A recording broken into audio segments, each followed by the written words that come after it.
Alrighty, welcome back. So I'm actually standing in front of a different hangar, not in front of my hangar today. So going to do something slightly different, but we're still getting airborne, so I'll still be flying, but in someone else's machine. So across this side, we have Roger. So Roger's been in a few videos. We've probably had an open fly-in or something like that, or we've done a few odd things, but today Roger gave me a ring at some ungodly hour of 6:30 a.m. and said, let's go for a flight. I've got to go check out a pivot. So as you can see, Central Otago. I don't know if there's any others. There's only just Central Otago, isn't there? Yeah, the one and only. So we're going to go have a look at a pivot or some water stuff. I don't know anything about that sort of stuff, but we're going to go do that, and we're going to jump in the 22. Something slightly different, so that'll be good. I enjoy going flying in a heli. I sure as hell, I was going to say shite, but sure as hell wouldn't want to fly one. I'm terrified of flying one, but love going in them. And we'll go for a journey, head over the hills, somewhere in the middle of, I don't know where we'll be, somewhere not too far away anyway, but we'll go do that. Land at a few spots, he'll do his job, and then we'll get some footage along the way, and we'll ask Roger some of those probably heli questions that they get asked a lot, and he probably gets sick of getting asked, but the ones like, will it chop my tail off and things like that. But anyway, we'll get in the air and see you en route.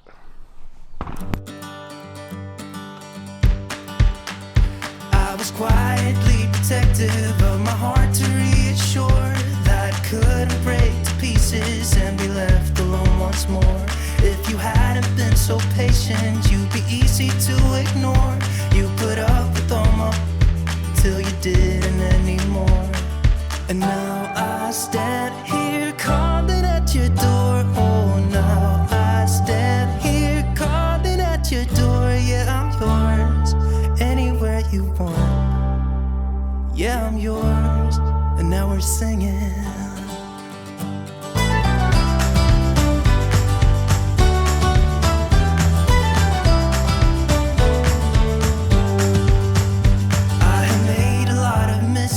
I have been too self-involved, been protective of my feelings, but somehow you made me fall.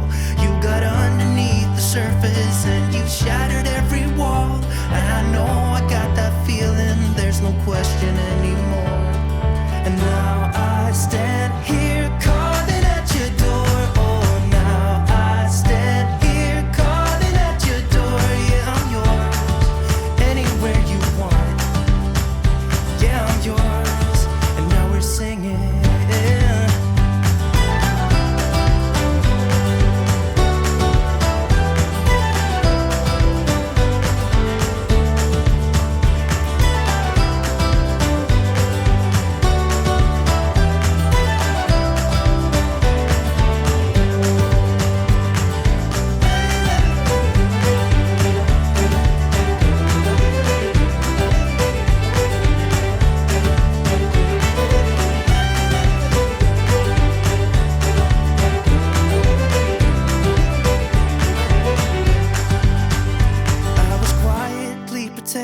Of my heart to reassure that it couldn't break to pieces and be left alone once more.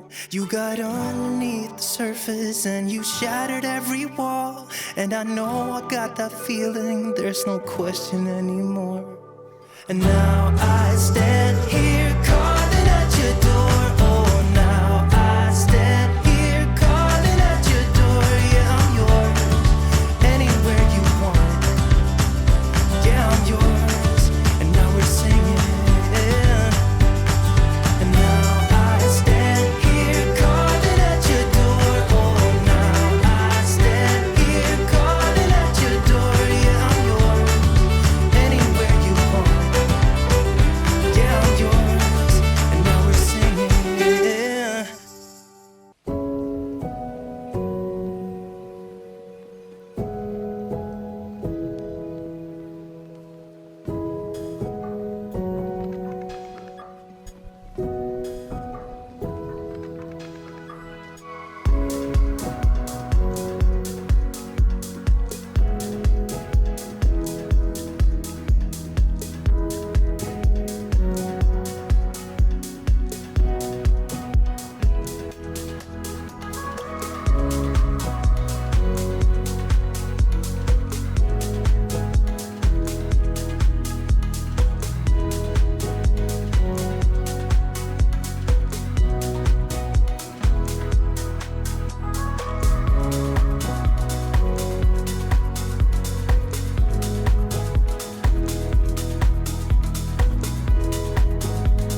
So we landed on top of a hill somewhere. I've got no idea where we are, but obviously you can see behind me out there, there's lots of hills, more hills, and that's a good thing with the old helicopter. You can just sort of land whenever you want. I mean, it's nice having a bush plane and be able to land in 100 metres or so, but to be able to land anywhere you want, so quite a cool thing. So we'll stop here, have a bit of a chat to Roger, and then we'll get on our way to the next spot.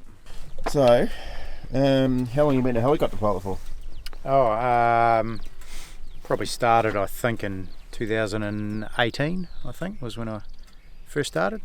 So, yeah, whatever amount of years that is, 6 or 7. And then how many hours you clocked up? I think I'm only just clocking over about 850 at the moment. Yeah, that's pretty good. Yeah. So why, you're actually a commercial rated heli pilot, so why did you do commercial? I mean, I don't actively use the commercial.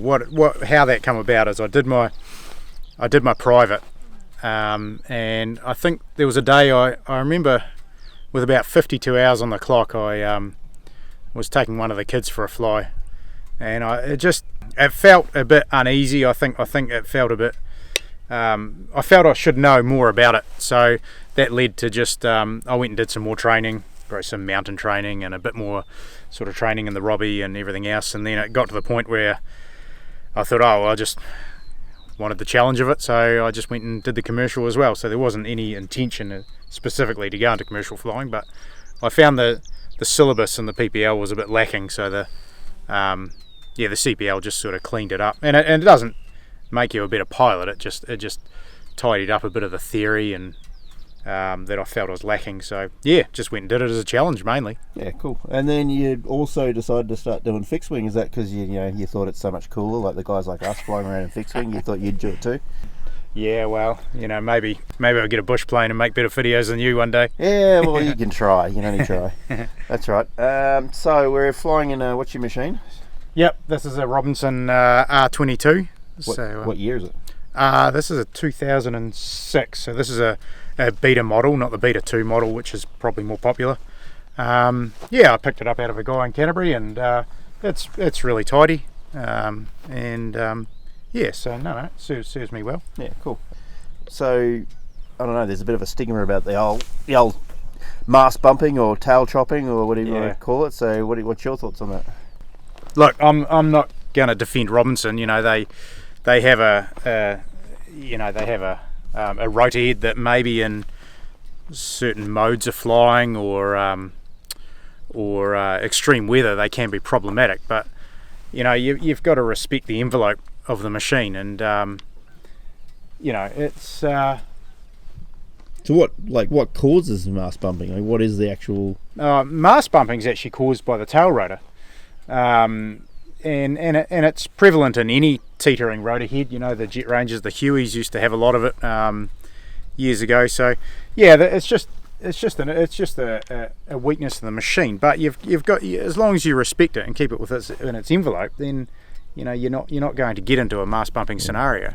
Is there because you had to put a new tail something on, didn't you? Yeah. So Robinson have come out with this horizontal stabilizer on the back, which is not new to helicopters, but it certainly makes a difference on the machine. It seems to fly a bit more true, and is that supposed to help that issue as well? Yeah, you shouldn't really. Ultimately, you shouldn't change any of your practices of how you're flying. I think the thing is this machine is worth X amount, and Graham Gale would buy a rescue helicopter that's worth many times more, but of course, when there's a Category 5 storm, he has to go, and he has to have a machine that's capable of that. And I don't have that pressure. And again, I haven't got a machine that's capable of doing that. So you just don't go into those scenarios. So it's quite simple with these. You just don't put them in a situation that they're not capable of doing. And if you keep them within their envelope, then they're safe. But look, there's a stigma out there. There's been some pretty piss poor journalism done on them, but ultimately, I'm not going to try and change people's minds, and people are pretty opinionated, and the keyboard warriors will have a field day with it. But if you keep it in conservative and keep it within its envelope, then these are a good machine. The 22 and the 44 are the cheapest certified helicopters in the market. So, statistically, it probably lends itself to a high percentage of owners. I suppose they're probably the most used training. Yeah, aircraft absolutely. as well. Yeah. And so the high percentage of owners are low time and low experienced pilots, and that's always going to lead itself to, a certain amount of incidents. I've been guilty of that, of an incident just through poor decision making. But and the other thing is, globally there's just so many of them as well. So they're kind of like Labradors biting kids. It doesn't necessarily mean they're a bad dog. It's just there's so many of them.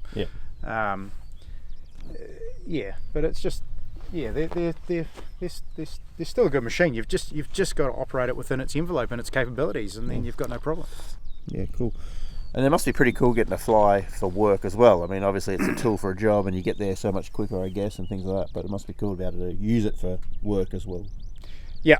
These were built as a commuter, and that's exactly what I do. I co-own an irrigation company and have some other business interests, and this is used purely for commuting, and it's essentially to create efficiency in our business model, which it does really well. It brings us up to some pretty cool spots, and days like today we can come in and survey some sites or look at some jobs or do whatever, and be home in good time and carry on. So but ultimately also it's a hell of a lot of fun. So I always hear this term Jesus nut. Do you have a Jesus nut? Or is that a different helicopter? No, that big nut up there I think is called a Jesus nut. Yeah, and you do check it every now and then. And the reason is because it's called that because because you basically, if that comes off, you're done. You're done. Pray for Jesus, yeah. But every aircraft has probably some form of Jesus nut in some shape or form. I don't know. I think the planes are a bit safer. No, I'm just joking. Too biased. I'd love to fly a helicopter. I would like to have a go, but it's just so twitchy, so sensitive, so. I don't know. Every little movement does something that scares the shite out of me. So the thing with this, is I feel I'm too old. The thing with this, they're not difficult to fly. It's muscle memory kicks in.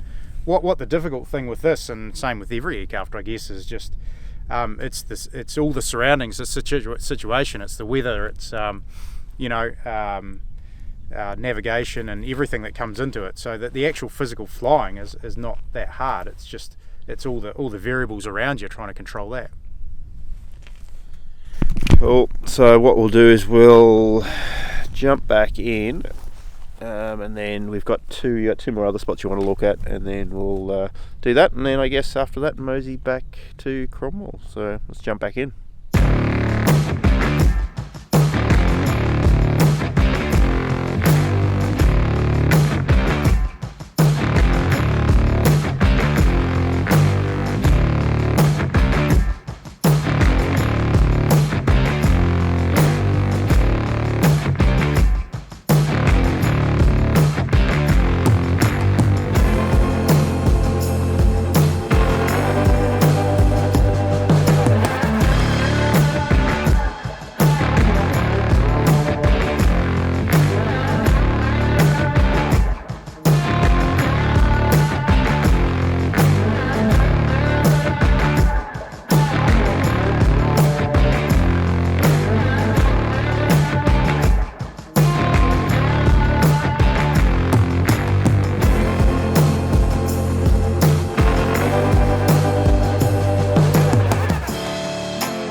Alrighty, so we are now back in Cromwell, so that was a good good trip, a little bit of work, a little bit of fun flying around and landing a couple of spots, and look at that, the tail's still on the helicopter. It didn't chop itself off, so that's always a good thing when you're flying a Robinson apparently. So I must say thank you to Roger. It's quite handy having a good buddy and a hanging neighbour, and probably actually a house neighbour at home too, so it's good having a buddy with a helicopter. It's just getting that extra different perspective to flying, and yeah, it's nice when you don't have to fly yourself and you just enjoy the flight, which is cool.